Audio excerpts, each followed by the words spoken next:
Hi, I'm Cathy with Level Up RN. In this video, I am going to begin my coverage of pediatric nervous system disorders as well as diagnostic tests. Specifically in this video, I will be talking about an EEG, a lumbar puncture, as well as ICP monitoring. If you have our Level Up RN Pediatric Nursing flashcards, definitely pull those out so you can follow along with me. At the end of the video, I will be giving you guys a little quiz to test your knowledge of some of the key points I'll be covering in this video, so definitely stay tuned for that. First up, we have an EEG or electroencephalogram.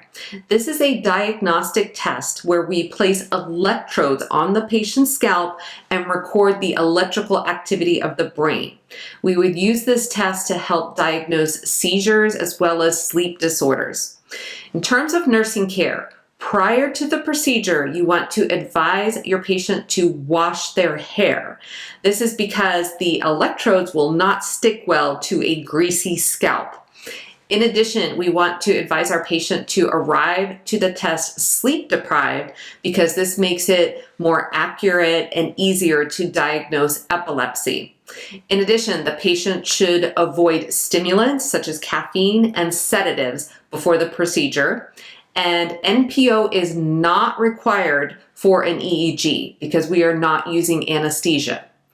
During the procedure, hyperventilation and/or strobe lights may be used to increase the likelihood of seizure activity. So you may want to give your patient a heads up about that. Next up, let's talk about a lumbar puncture, which is a diagnostic test where we get a sample of the patient's cerebral spinal fluid, or CSF, from the spinal canal. We would use this test to help diagnose meningitis, a subarachnoid hemorrhage, as well as other neurological disorders. In terms of nursing care, in order to decrease the pain associated with this procedure, we want to apply EMLA cream over the area where we're going to be doing the lumbar puncture and let it sit there for an hour. Right before the procedure, we want to have the child empty their bladder, and then we need to position the child on their side in a fetal position such that their back is arched. Alternatively, we can have them lean over a table like this and again, keeping their back arched so we can do that lumbar puncture. After the procedure, we're going to need the child to lay flat for several hours, and we're going to monitor for any signs of a CSF leak, which can include a severe headache.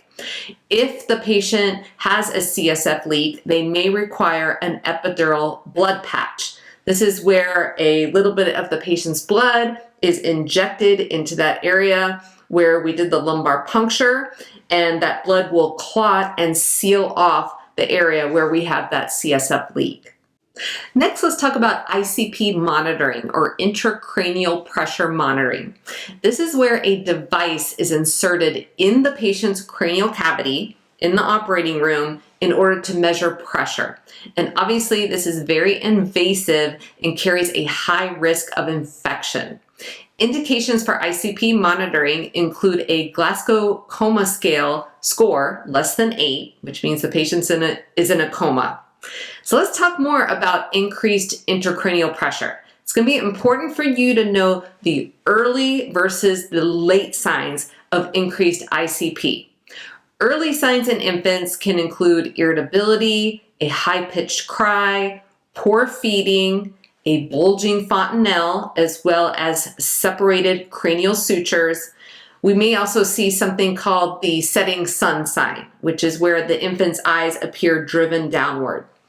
In children, early symptoms of increased intracranial pressure include a headache, nausea and vomiting, lethargy, as well as seizures.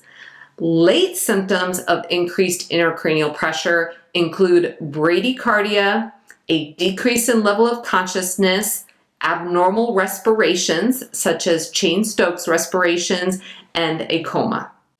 All right, it's quiz time. Are you guys ready?